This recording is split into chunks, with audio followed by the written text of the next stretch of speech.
Did you know that Food Wars is a slice of life manga? I guess if you asked me and I couldn't say the word ecchi, I guess, yeah, it is, huh? It's not a competition. Anyway, I'm Minty. I'm Flex. Introduce me. That one's Annie. And this is FunUntitled, where we set every podcast on FU. And we're going over the first 2 seasons of Food Wars because it was the only fucking dub series we can find. AKA the orgasm anime. Foodgasms. Food porn. Food porn. These are all appropriate to say. Yeah, because Google said that YouTube can say bitch and shit in the first minute now. Oh, really? Yeah, like, slight profanities. I don't think we can go slurs yet.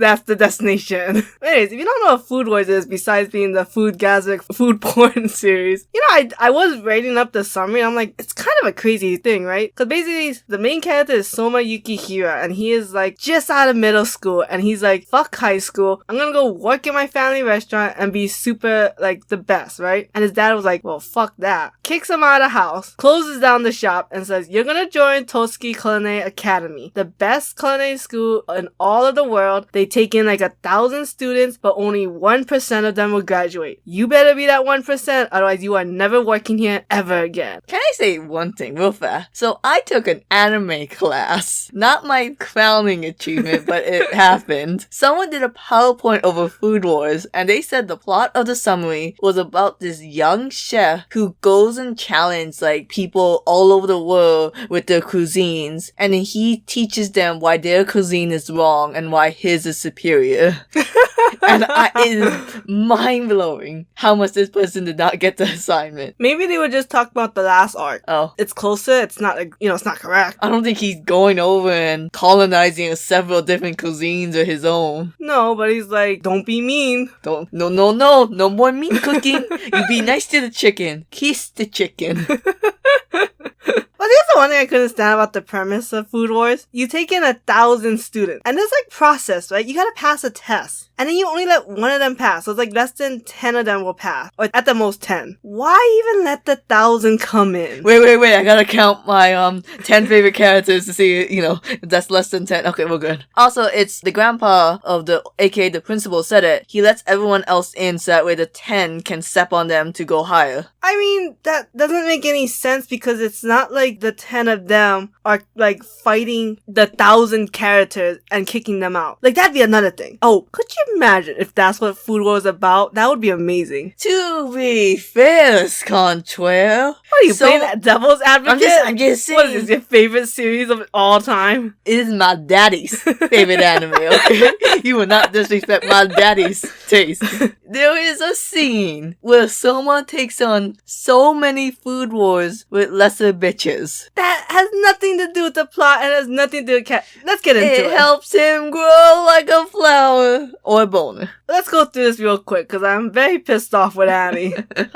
First, you have the introduction arc, which is basically everything I told you already. He joins Totsuki Academy and, well, basically he tells everyone that they're a bitch asshole and he's gonna step on them. But he what's her title again? God's Tongue. God's Tongue Erina, aka #1 bitch in the harem. Because you know, in the Foodgasm anime, we're gonna need a bitchin' ass harem. Erina Satsuki, that's her name? Nakari. Who the fuck is Satsuki? I don't know. Like the most common Japanese thing you could think of. Erina Nakari has the God's tongue. She can taste a drop of anything and be like, oh, this is shit. This is what you need to do to improve it. And she is the granddaughter of the principal. Now, looking at the principal and his jacked up school, of course Erina's like a few screws loose. She's also number 10 of the student council because every competition manga, every school manga needs a top 10 that you gotta get into.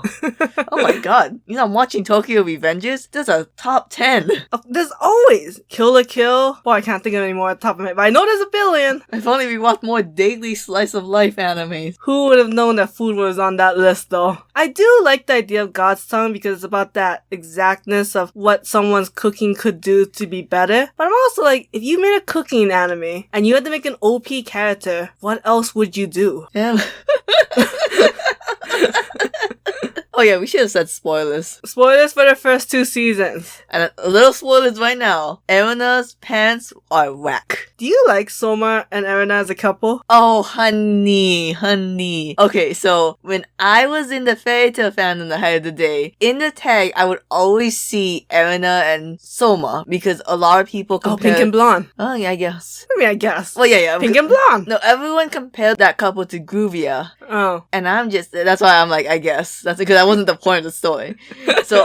it got to the point where I got sick of seeing that couple because I'm like, from what you're telling me, it's not good. It seems like a lot of it rides on Soma white knighting Erina, but Erina being like, I'm still a strong, independent woman who don't need you. That is true. That's very accurate. So it's just kind of frustrating. It's trying not to be sexist, but I'm like, hey, Food Wars, you don't have to hide it. I know. I wouldn't have gotten this far if I didn't know. Oh, Food Wars is hella sexist. Hella sexist. We'll get back into that later. I mean, okay, I just want to say, the foodgasm with the naked ladies, is that like fan servicey? Yeah. Is it kind of necessary to make a food manga interesting? Yeah. Yeah, no. But then, to be fair though, because they do it other ways too, right? Like being saved by a prince or going to the amusement park, being enveloped by stuff. Those I feel like are better. And they just, it's more energy because an orgasm, but an experience is like the whole ordeal. So Food Wars could have just gone that route, but I don't know, this is what they wanted to do, which is fine, but sometimes it's a little overkill. That reminds me, we still have to read the Food Wars guy drawing out One Piece. So the introduction arc also goes like how he goes into a dormitory. They only talk about this one dormitory. And I'm like, why do we never talk about the other dormitories? Yeah, why is Erina not part of a dormitory? Like, the student council live in their own frat house? I feel like they live in their own mansion. Because the only dormitory we ever saw was the sumo people. Yeah. And I want to see, better shit than that. Yeah. And then you meet Meet Me, who's a useless character, but add another one to the harem. Actually, also meet Megumi. She's my favorite character, actually, of Food Wars. Hey, I want to say something controversial. He joins the Polar Star dormitory. It's the dormitory his dad joined. What the fucking point is it? I don't know. I honestly don't know. Is it just so he can get close to that one naked guy? I think it's just because he got kicked out of his home, so they needed to explain where he was living. Because, I am so sick of series having, a quote-unquote found family group, their own guild, and it's kind of like, you're not really close, you have your parties, but I swear to you, Soma would sell that nerdy kid under the creek for a cracker. Yeah, Food Wars didn't really go into these other characters as much as I thought they would and should have. So it's kind of arbitrary. You could just put Soma in any, like you said, any room. Hell, just camp into this forest. He could have just had classmates. It's not like, I needed to know Ferment Girl host thing. Not like I need to see her more. Yeah, that was a missed opportunity. Because if anything, they should have made the characters that he got really close to, make those his classmates. The Aldini twins. Maybe put Erina in there. Put that curry boy in. Yeah, Akira and Alice and Rio, Yeah, get some POCs in. Put some POCs. This is progressive manga now.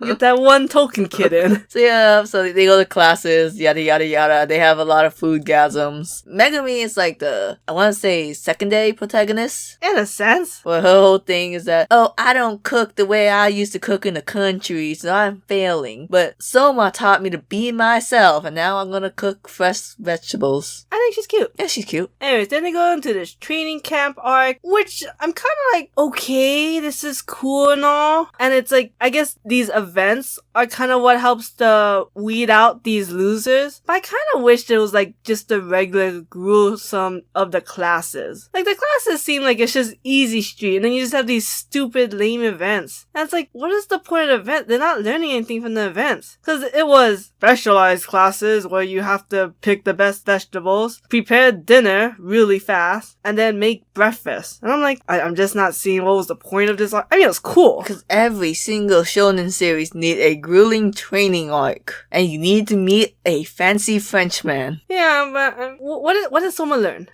So someone said the biggest flaw of Food Wars is that every time he does a food war, he stakes his enrollment of the school in the food war. So you almost know you're not gonna lose, Soma. If you get out of this school, I'm pretty sure the series is over.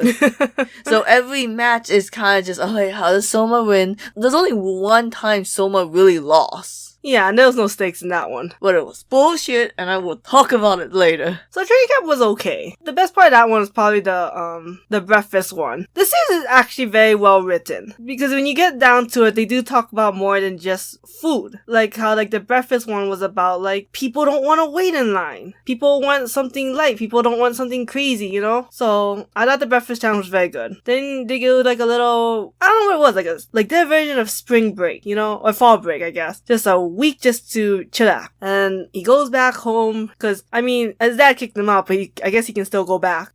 But he lives in like a street of like marketplaces and they're like mom and pop shops, but nobody's shopping there because everybody's going to get fried chicken at the little mall over town. Chicken wars. Yeah, so basically Soma's like, well, you're an asshole, and to save my town, I'm gonna make better fried chicken. Fuck you, KFC. I mean, I'm like, it's a little weird, especially how they got like these minor characters. I did like the idea of it. Yeah, Meat Bat.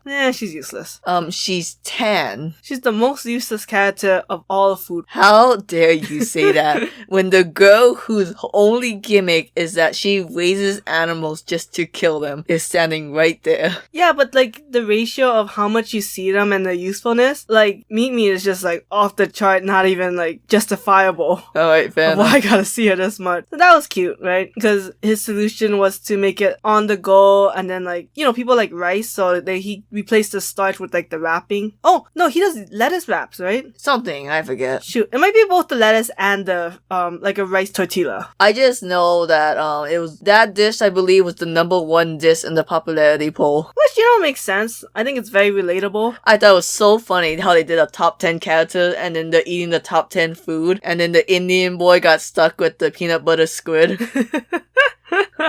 R.I.P. And then we get to the Toski Autumn election. Why is it called an election? I don't know. I think the manga, anime, and the Wikipedia all have different names for it. Yeah, because I remember it's a fall selection. Yeah. So whatever you call it, it's this one. It is the best arc that I've seen. This arc is a very good, it's not my favorite arc of the first 2 seasons. Oh yeah, Minty read all of Food Wars. I've only watched the anime. Yeah, because I think it's very clear that the central arc is the best arc. The autumn one is pretty good because the main point of this show, the Japanese name is Sogeki no Soma. Sogeki, I'm thinking is like the Food Wars part. You want to see these motherfuckers fight it out. You know, Iron Chef style. Oh yeah, that's all. Right, so we finally get to really see it here. And so they do like the preliminary round, which is basically everyone who wants to participate has to make curry. And the people who have the best score out of group A and B out of 100 points gets to join 8 people, gets to join the actual competition. And it's cool because they chose curry and they made it like all these different ways of making curry. It was very well researched. Oh yeah, that was super good. I mean, cause you have like some in the bread, you have some that was seafood,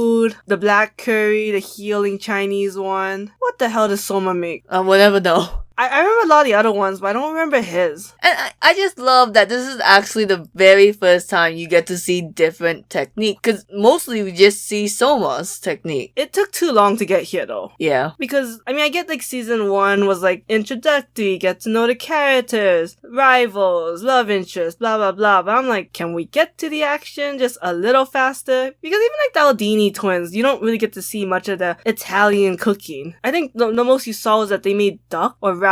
One of it like a game animal. Oh god, what can 2 kids hunt in the forest with limited supervision? Yeah. So you have your 8 people in, and then you do the quarterfinal. They get a food, and they have to make their own little interpretation of it. I fucking love the bento between Alice and Soma. Okay, the bento was legit. Like, that was so awesome. Because, like, Naku was, like, gastro technology and using, like, centrifusion, liquid nitrogen, just, like, all, like, the tricks of the culinary world. But Soma was more like, let's go back to basic. Like, what was the point of a bento? It was just to be convenient food. But it had to last a long time. So he made the compartments and he made it reason, like, why they had to be separate. And, like, and if you combine them, they make, like, super awesome. So you're still getting a variety. Even though Naku, like, literally made 16 different, like, bento entries, Soma showed, like, the ingenuity of the point of a bento box. box, in a sense. I don't know if a bento box was meant to be the way he did it, but it was pretty cool. And then, like, you have the semi-Fredo, the ramen, and the burger. Those are okay. I mean, you want to glance over the turtle burger? Turtle burger. I did like turtle burger. You love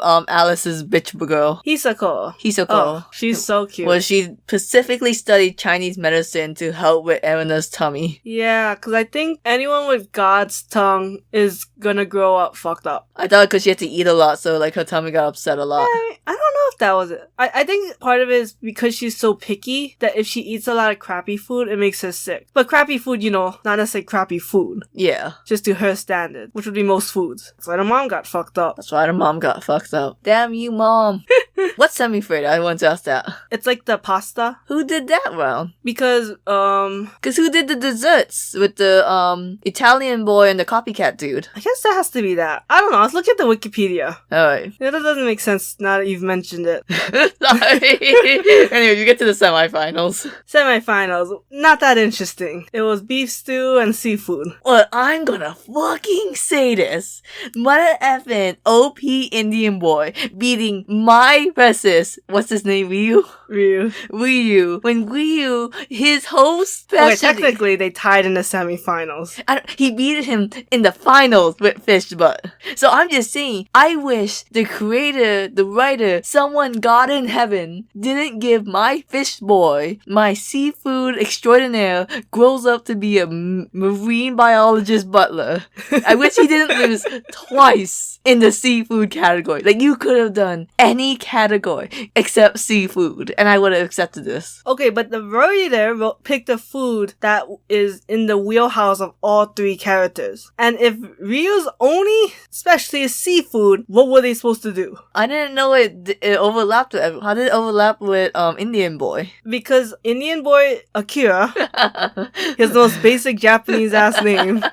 Yes, he's very good at Indian food, but it's all about senses. So the fish is a very like strong smelling food. Okay. And then for Soma specializes in like I don't know the exact wording, but of like basic Japanese food. Okay. And so the asari is a very common fish to eat in Japanese culture. Okay, that makes more sense. Okay, I've explained this to you before. No, it's the first time I've heard this.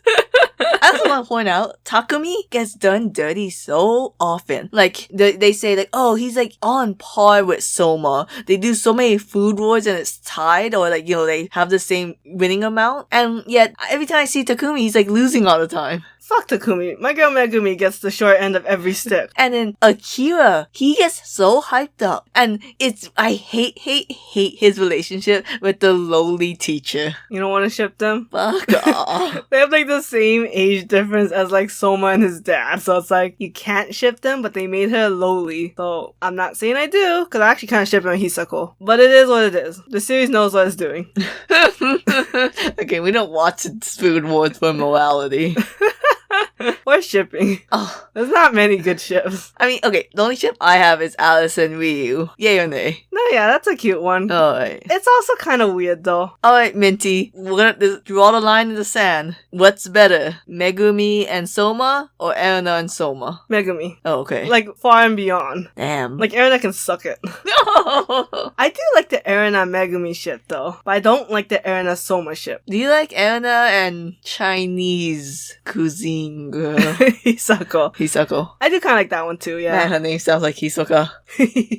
Also, this is the arc where it's like clearly obvious it's sexist because they have these judges, 5 judges, 4 girls, 1 boy. And we've already said that in every class, they rank them from 1 to last. All the girls are second place in the year they graduated, while the one dude they have was number 1. And number 2 was also a boy for his class. So it was like, I guess you can't prove that the number 1 for each of those girls was not maybe another girl, but let's face it, it was probably a dude. Because why make all these girls number 2 when you could have just made them number 1 then? Like it makes no sense. Yeah. So I was like, oh, that's sexist. And as you keep reading, it's like everything's sexist because Megumi is number 2 every time. Even Erina is number 2 to Soma. Fucking bullshit. That's right, ladies. Maybe if you stayed in the...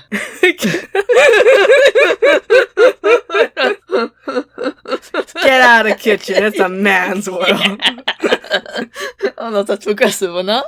No, God no. Anyways, then the last arc for season 2 is the stagiaire, where they get to be free work. Free work. My father loved this arc. I love this arc too. This arc is fantastic because this arc makes you think about like the real world, and because it's not about something unrelatable like cooking. It's more about a relatable topic about like work ethics and business. You know what's funny is that, you know how the premise, they have to go to a restaurant and they leave the restaurant better than they came. Right. And at first I thought, that's really hard. Then I got a job and realized, oh yeah, there's improvements to be made. Yeah, there's improvements to be made anywhere. And it doesn't have to be like super grandiose too. Yeah. Like if you make a form that makes workflow easier, that's leaving your mark. Yeah. If you organize that office, that's leaving your mark. Damn straight. And like make it in a way where it's easy to upkeep and leaving your mark. Do you care about the ship, Frenchman, and home-style Japanese woman? I do, but there's really nothing about that ship. I think it's like low-key, maybe problematic. I just can't put my finger on why. Because she's number 2 and he's number 1. Was she number 2? She's number 2 to him. Oh shit. Yeah. No, I think it's the fact that he never actually shown interest in her, but she clearly has a hard-on for him. You know, some ships I just start unrequited. Uvia. What was that?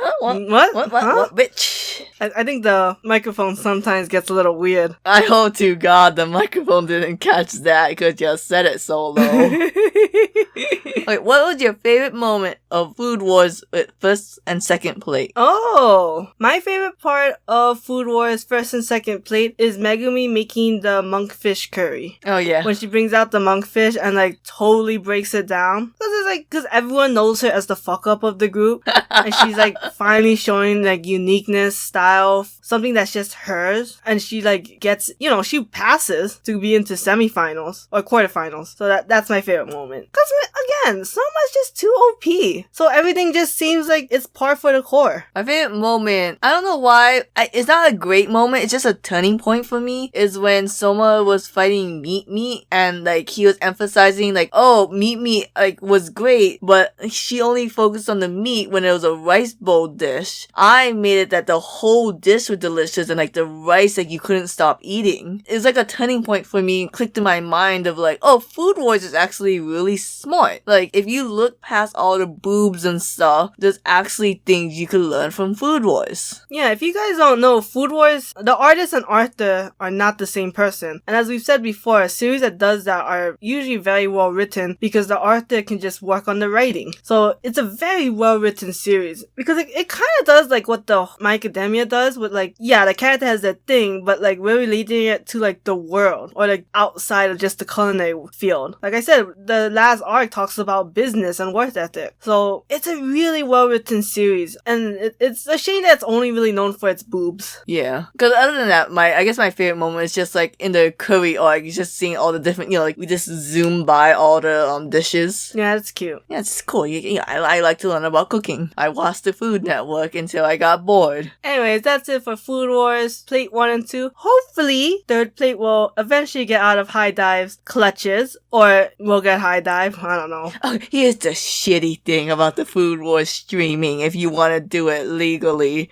Okay? Season 1 and 2 is on Netflix. Season 3 is on High Dive. Season 4 and 5 is on Crunchyroll/HBO Max. You need 3 streaming platforms to watch everything. And my poor daddy has never watched Plate 3. He does not know about the Moon Festival or whatever. Also, the third plate, which has a central arc, is gotta be the best one. So I am not gonna deprive my daddy, but I'm not paying for a third streaming service. It is so irritating. And High Dive has like, not the worst selections, but the selection's old. And you're like, oh, why didn't you just watch it on Toonami? Well, guess what, princess? When Corona happened, it stopped playing animes, and I didn't get the memo that it started playing third plate. Oh, you think Toonami played it? It 100% did. Oh my god, maybe it's on demand. No, I think we checked. Yeah, it doesn't have to play on demand. We have to Google this. Because we tried to look up Rick and Morty. End the episode, we have to Google this.